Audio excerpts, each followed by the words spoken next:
مرحبا، أنا الصيدلاني عمار ياسر وهاي دواء أكاديمي.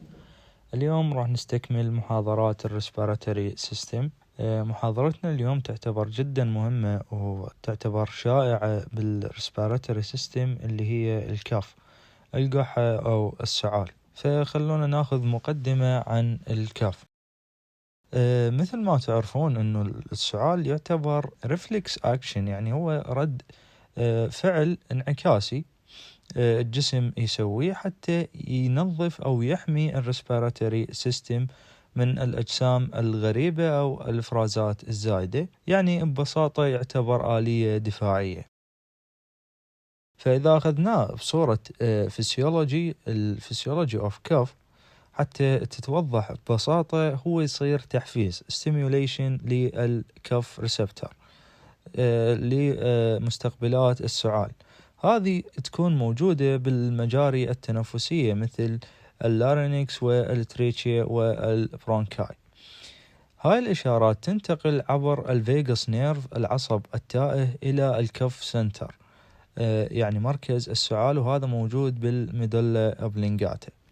فالمخ راح يرسل أوامر للعضلات، فراح يصير شهيق عميق deep inhalation، بعدين راح يصير انقباض قوي forceful أو contraction للعضلات البطينية من الحجاب الحاجز الدايفرام، بعدين ينسد الجلوتس لفترة قصيرة وبعدها ينفتح فجأة.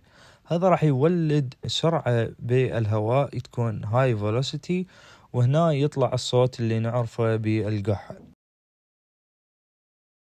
قسمنا لكم الكاف على عدة أنواع، فحتى نوصف السعال بشكل صحيح لازم نعرف الأنواع. فممكن يتقسم على حسب الديوريشن، المدة مالته، فيكون acute أو sub-acute أو chronic. يعني ممكن يكون الفترة قصيرة، أو يعني تكون sub-acute بحالات يعني أكثر من القصيرة، أو المزمنة وهاي تكون مستمرة. أيضا التقسيمة الشائعة للكف تكون with or without sputum، يعني قحة ناشفة أو بها بلغم. مسمى آخر هي dry cough أو non productive، أو القحة غير المنتجة، وهنا نقصد المنتجة للبلغم.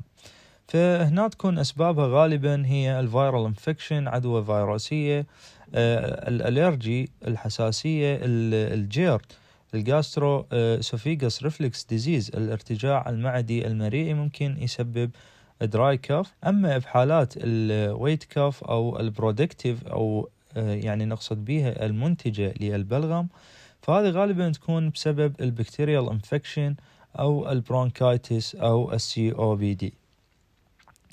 أيضا من الأنواع أو التقسيمات الخاصة بالكف ممكن حسب التون، حسب الصوت مال القحة. فنشوف ممكن الباركينج كف، وهذا يعني معروف عندنا بالعراق، ويعني الناس الكبيرة بالعمر يسمونه العواية. فممكن تجيك يعني فد مرة أو عجوز كبيرة بالعمر فتشكي إنه ابنها أو حفيدها الطفل الصغير عنده قحة، وهاي القحة أشبه بالنباح، نباح الكلب أجلكم الله. فهذا نسميها الباركينج كاف. أيضا عندنا من الأنواع اللي المميزة هي الويبينج كاف، وهذا اللي نسميها السعال الديكي. إن شاء الله راح نخلي لكم فيديوهات عن الباركينج كاف والويبينج كاف. الويبينج كاف تكون قحة شديدة مع صوت يشبه صوت الديك، وهذه الويبينج كاف يكون سببها بكتيريا اسمها البرتوسيس.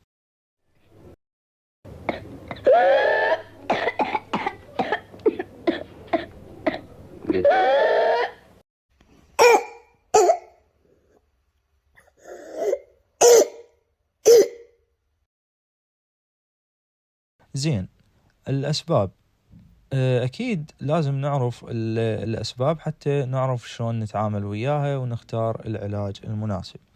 فمن الأسباب اللي تؤدي إلى الكف هي الانفكشن، سواء كانت فيرال أو بكتيريال انفكشن، الألرجي بأنواعها، أشهرها الألرجيك رينايتس، حساسية الأنف، أو الحساسية الموسمية. أيضا الأزمة، ومثل ما شرحنا بالفيديو الخاص بالأزمة الربو أنه قلنا يصير هايبر ريسبونسفنس بالمجاري التنفسية، يعني يكون ردة الفعل عالية تجاه أي شيء ملوث.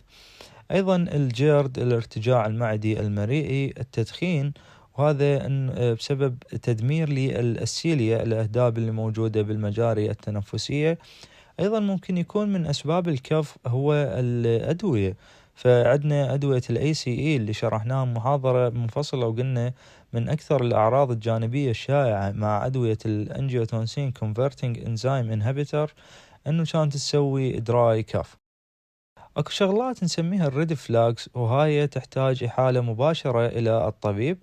فإذا لاحظنا أنه المريض كانت حرارته أكثر من 38 درجة سيليزية، صعوبة بالتنفس، الديزنية، أكو دم بالسعال أو سعال مزمن يعني أكثر من 8 أسابيع، هذا لازم نسوي لهم إحالة مباشرة إلى الطبيب.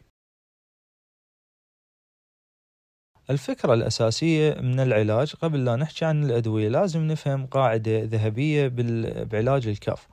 بالقحة الجافة الدراي كف هنا نحتاج تهدئة للريسبترات أو الكف سنتر اللي موجود بالدماغ، فننطي أدوية مثبطة للكف. أما بحالات الوايت كف، القحة الرطبة أو المنتجة للبلغم، هنا نحتاج أنه نسهل facilitations لإخراج البلغم.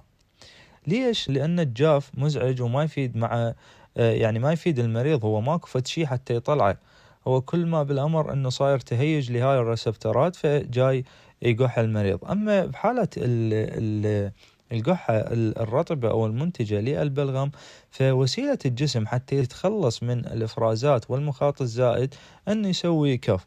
فإحنا حتى نسهل العملية ممكن يعني ننطي مواد تسهل من خروج البلغم. فد ملاحظة مهمة جدا بعلاج الكف، إذا كانت الحالة وايت كف يعني قحة منتجة برودكتيف، قحة رطبة، فهنا نتجنب السبريشنز، يعني نتجنب ننطي أدوية تثبط الكف، لأن مثل ما اتفقنا أنه الجسم هنا هو جاي يحاول يتخلص من هذا البلغم، فأنا ما أجي أوقف الآلية الطبيعية مالت الجسم، لأن بهاي الحالة راح أحبس البلغم وأسبب مشاكل ثانوية. فهسه نجي على الأدوية الدراي كف اللي مثل ما اتفقنا انه نون برودكتيف، ماكو بلغم بيها. هنا هدفنا انه ايقاف القحة وتهدئتها حتى المريض يرتاح. وهاي الحالات نشوفها يعني المرضى دائما يشكون يقول انه الحالة تزيد بالليل او بحالات التحسس. فعندنا مجموعة أدوية تشتغل على هاي الحالة. مثلا عندنا السنترالي اكتنج انتي توسيف، وهذه أدوية مركزية يعني تشتغل بالمركز، شغلها يكون مباشر على الكاف سنتر اللي موجود بالمدلة. راح تقلل الإشارات العصبية المسببة للقحة. من الأدوية اللي مستخدمة في هاي الحالة هي الديكستروميثورفان والكوداين. بس ملاحظة عن هذه الأدوية أنه غالبا راح تشوفون ناس يستخدمونها بشكل أبيوز، يسيئون استخدامها فيصيرون أدكت عليها، يدمنون عليها، فيجون يطلبونها من الصيدليات بكثرة. هذه ممنوع صرفها إلا بوصفة طبية، وأيضا ننبه المريض أنه ما يستمر عليها لفترة طويلة. خاصة الكودين أنه بيه مشاكل أكثر، أن الشخص يصير عليه ديبندنسي أو يصير أدكت عليه. أما الديكستروميثورفان أقل، لكن يفضلونه لأن سعره رخيص، وأيضا ينطي اليوفوريا أو النشوة اللي يحتاجونها، لهذا السبب هم يدمنون عليه. فنحاول نتجنب صرف هاي المواد بدون وصفة طبية، أو بحالة إذا كان الشخص كلش مقرب عليك وتعرفه وأنه هو مو أدكت، فممكن تصرفها، مع أنه تحذر هذا الشخص أنه ممكن يسبب إدمان. طبعا هذا الكلام ينطبق على الديكستروميثورفان وليس على الكودين. الكودين ممنوع صرفه بتاتا إلا بوصفة طبية. عندنا المجموعة الثانية اللي تكون برفرال، وهذه ما تشتغل على الكاف سنتر. إنما يكون شغلها على الريسبترات إنها تقلل التهيج. فعندنا مثل ستريبسلز واللوزنجس أو البيكتول، وهي السكر اللي يكون يعني سكر مص أو حبوب مص. هذه تهدئ التهيج اللي موجود بالحلق، فبالتالي راح تقلل القحة. فمثل ما ذكرنا انه الديكستروميثورفان يكون آلية عمله انه يثبط الكف سنتر اللي موجود بالدماغ، لكن ما يسبب تأثيرات أفيونية مثل الكوداين، ويكون قليل جدا انه يسبب إدمان. الجرعات الشائعة يكون للكبار من 15 إلى 30 ملغرام كل 6 أو 8 ساعات، يعني 4 مرات أو 3 مرات باليوم.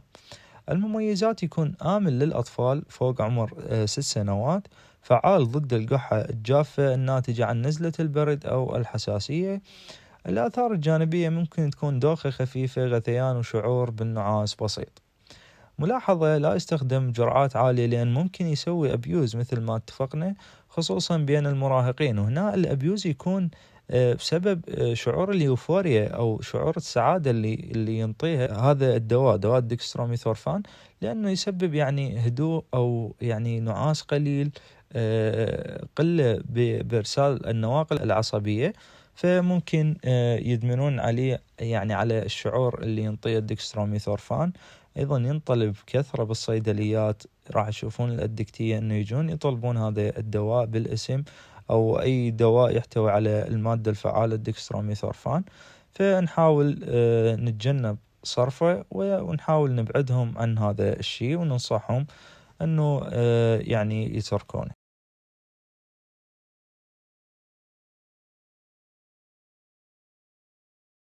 عندنا الكوداين، هذا يكون أقوى من الديكستروميثورفان، لأن مثل ما تعرفون هو يعتبر من المورفين الديريفاتيف، هو أحد مشتقات المورفين الكوداين.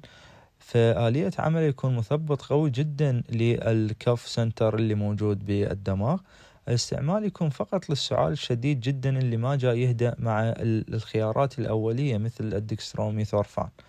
الآثار الجانبية هي آثار خاصة بالأبيويد، فراح نلاحظ أنه إمساك، دوخة، نعاس شديد، وإمكانية شديدة للإدمان. تنبيه: يعطى فقط تحت إشراف طبي ولفترة قصيرة مثل ما اتفقنا. من أشهر المواد اللي موجودة بها مادة الكوداين هو البولموكودين لشركة سامراء. الأدوية اللي تستخدم كبريفرالي أكتينج أنتيتوسيف، اللي قلنا هي ما تشتغل على الدماغ إنما تشتغل مهدئة للقحة، مثل الستريبسلز أو البيكتول. فهاي الأسماء والشركات التجارية المتوفرة بالسوق العراقي، واللي تعتبر أكثر شهرة وأكثر استخداما.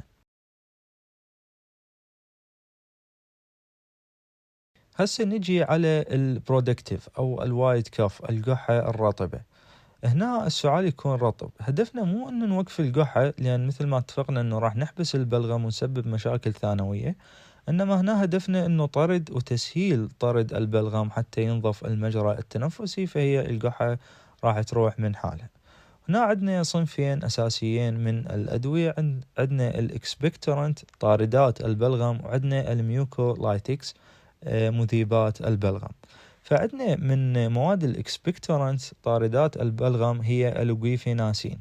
هذه المادة راح تقلل لزوجة المخاط وتزيد إفراز الماء بالمجاري التنفسية، فهذا راح يسهل خروج البلغم مع القحة. الاستخدامات يكون بحالات السعال الرطب الخفيف إلى المتوسط، مثل اللي يصير مع نزلات البرد أو التهاب الشعب البسيط.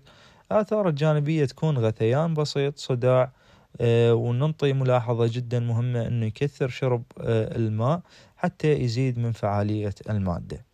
أما بخصوص الميوكولايتكس مذيبات البلغم، فعندنا أشهر مادة هي الأستايل سيستين.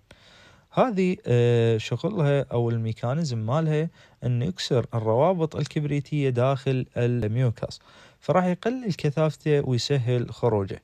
الاستخدامات بحالات البلغم الثقيل جدا، مثل اللي يصير بحالات الCOPD والبرونكايتس أو الهيفي سموكر المدخنين. الآثار الجانبية يكون طعم كبريتي مزعج ويسبب غثيان، وأيضا يفضل شرب ماء كافي طوال اليوم. طبعا هاي المادة الأسيتايل سيستين ممكن نستخدمها، أو أيضا راح تشوفون أنه تستخدم بحالات الميوكس أوف سبيرم، حالات لزوجة النطف أو لزوجة السائل المنوي. فنشوف أنه أطباء المسالك البولية يستخدمون هاي المادة للرجال اللي يكونون انفرتايل، يعني يواجهون صعوبة بالإخصاب، وهذا بسبب تقييد بحركة النطف، لأن مثل ما اتفقنا أن يكون الميوكس مالتهم عالي، فممكن يصرفون مادة الأسيتايل سيستين. أيضا من المواد اللي تعتبر ميوكولايتيك عندنا البروموهكسين والأميبروكزول. آلية عملها راح يزيدون إفراز السوائل داخل الشعب الهوائية ويقلل لزوجة البلغم. الاستخدامات أنه فعالة جدا بحالات البلغم الكثيف والالتهابات التنفسية، وهاي المواد تعتبر آمنة للأطفال والكبار. هاي الأسماء التجارية والشركات اللي تصنع هاي المواد. مادة البروموهكسين اللي موجودة بشراب السيلفودين لشركة سامراء. أما الأسيتايل سيستين فموجود مادة الأسيست اللي تجي على شكل ساشيت فوارات. أما الجويفيناسين فموجود بتركيبات مثل التوسيفان أو التوسيكيور. أخيرا نصائح مهمة للمريض اللي يعاني من الكف، أنه يشرب سوائل دافية وماء كافي حتى يساعد على ترطيب المجرى التنفسي، وفي حال وجود بلغم فراح يسهل من خروجه. أيضا يتجنب التدخين والدخان لأن ممكن يهيج الشعب الهوائية، وأهم شيء الراحة ونوم جيد لتسريع الشفاء. وإذا استمرت القحة لازم يراجع طبيب إذا القحة استمرت أكثر من 7 أيام وظهرت حرارة عالية أو صعوبة بالتنفس أو صار دم بالسعال، مثل ما اتفقنا بحالات الريدفلاكس. لهنا تكون خلصت محاضرتنا، أتمنى تكونوا استفاديتوا. لا تنسون تتابعونا على حساباتنا دواء أكاديمي موجودين على انستغرام، تليجرام ويوتيوب، وفي أمان الله.